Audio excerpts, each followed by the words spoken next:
guatemaltecos. La pregunta sigue en pie hasta el día de hoy. ¿En qué momento se fregó Guatemala? Hace tiempo que buscamos la respuesta, y siempre terminamos echándole la culpa a quienes nos han gobernado. Es más fácil decir que Guatemala se hundió desde Manuel Estrada Cabrera y su negociación con los gringos y la United Fruit Company, porque el presidente Jorge Ubico era un dictador y un tirano, o que si Jacobo Arbenz y su ley de la reforma agraria, que por los constantes golpes de Estado y los gobiernos militares, o por la guerra o por la paz, o porque a Cerezo le gustaba el desorden y el relajo, por culpa del Serranazo, que pretendía la disolución del Congreso y manipular los tribunales electorales y de justicia, o que si Arzu vendió Guatel, o por el descaro de Portillo, o que si Berché no hizo nada, o que si en el Congreso se clavaron los 82 millones, por culpa de la mayoría de la clase política que gobernó y gobierna Guatemala, y que continúa en el escándalo y la corrupción. Pero por más que querramos zafarnos por la crisis social que asfixia a Guatemala, compartimos demasiados hábitos que nos hacen muy parecidos a quienes culpamos y criticamos.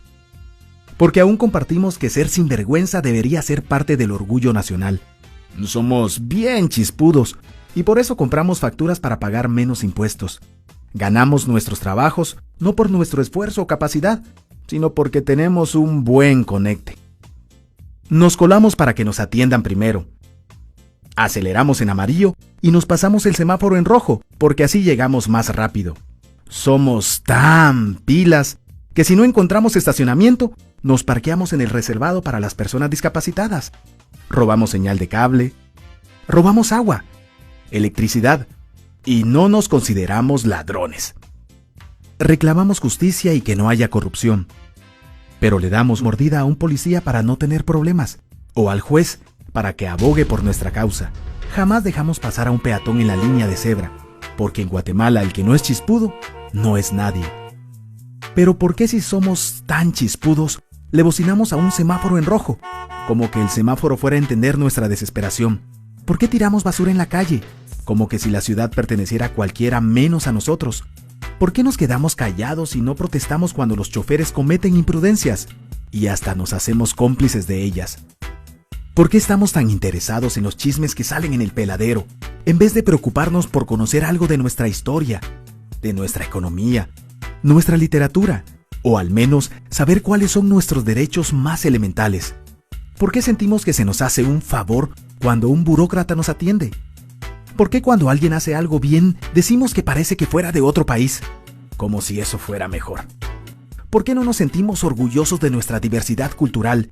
¿Y por qué si somos tan chispudos seguimos alimentando este círculo vicioso que no nos deja avanzar como sociedad y país? Es cierto que nuestros niveles educativos dan pena, y si queremos llegar a ser un país con posibilidades de desarrollo, se tiene que invertir en escuelas y capacitar a los maestros. Pero ¿de qué nos servirá una buena educación fuera de casa, cuando ni siquiera nos hacemos responsables de nuestros propios hijos? Cuando dentro de nuestras casas los educamos dándoles el peor ejemplo. Es cierto que se necesitan medidas urgentes para frenar la ola de violencia y delincuencia que azota al país, pero ¿de qué nos servirá pacificar las calles, cuando en nuestros hogares la violencia física y psicológica parece haberse institucionalizado?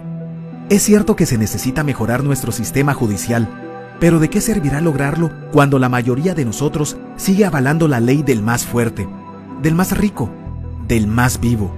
Es cierto que para reducir los conflictos sociales se requiere del diálogo, pero ¿de qué nos servirá ese diálogo si seguimos pensando que dialogar es imponer nuestras ideas y no escuchar al que piensa diferente que nosotros? Es cierto que necesitamos que todos tengamos las mismas oportunidades, pero ¿de qué nos servirán proyectos y programas de igualdad y justicia si hasta el día de hoy añoramos ser quienes no somos y nos avergonzamos de nuestras mismas diferencias? O lo que es peor, nos sentimos superiores por estas diferencias. Es cierto, es mucho más fácil echarle la culpa de absolutamente todo a nuestros gobernantes, pero la realidad es que Guatemala se hunde en exacta proporción a esa viveza que alimentamos todos día tras día, a esa horrenda y famosa comparación que se nos hace con la cultura chapina de la olla de cangrejos. Si somos nosotros la materia prima con la que se hace este país, y si no corregimos nuestros hábitos, nuestras costumbres, Si nuestra materia prima sigue adulterada, cualquier producto que hagamos saldrá también adulterado. Y por más logros que obtengamos en nuestra economía, en nuestros deportes, en las artes, en nuestra cocina, por más orgullosos que nos sintamos de nuestros representantes, de nuestra historia, de nuestras maravillas o de nuestra creatividad, si no cambiamos estos hábitos, seguiremos preguntándonos en qué momento se fregó Guatemala. Yo ya estoy harto de esa pregunta.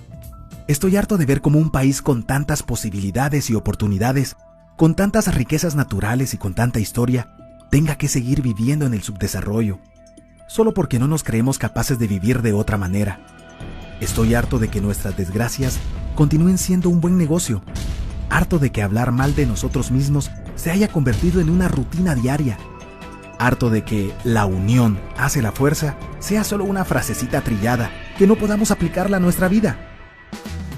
Aunque te cueste creerlo, todos dependemos de todos, pero depende de que vos y yo empecemos a trabajar en ello de una vez por todas, porque la transformación de nuestro país hacia una nación desarrollada ya no está solo del lado de los políticos o de los poderosos, tampoco de los milagros.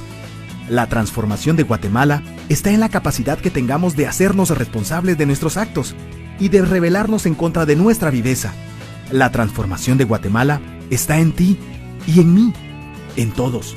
Está en nuestras instituciones y en la posibilidad de trabajar unidos con un compromiso verdadero. ¿Qué pasaría si cambiamos la pregunta? Si ahora yo dijera, ¿en qué momento se arregló Guatemala? Aunque te parezca una pregunta ilógica, tenemos que creer en ella. La respuesta está en nuestras manos. Todos dependemos de todos.